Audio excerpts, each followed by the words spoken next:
Hello, welcome to my channel Bright Mathematical Solutions. Today we are looking at test 4E of our series Steps to Quantitative Reasoning, and we have this example and this exercise that follows. So let us look at the operation that goes on behind this exercise. We have 16, 3, 12, 4. Now they've given us a clue which says multiplication, and we have 16 multiplied by 3. That gives us 48. 12 multiplied by 4.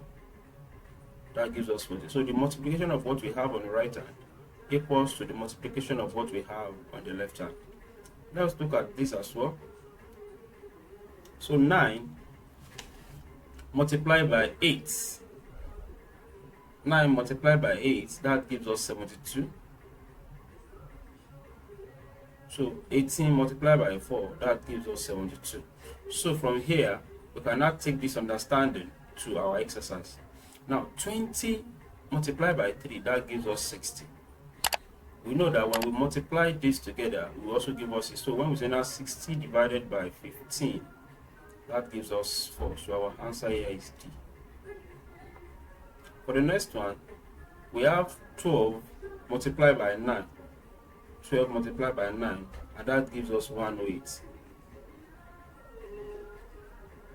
So if we divide it by 3, that gives us 36.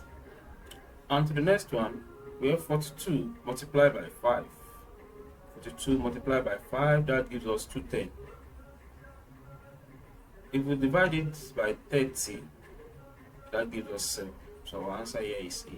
So thank you very much for watching. If you have any question, please put it in the comment section. I will attend to it. Till I come your way next time, please be good.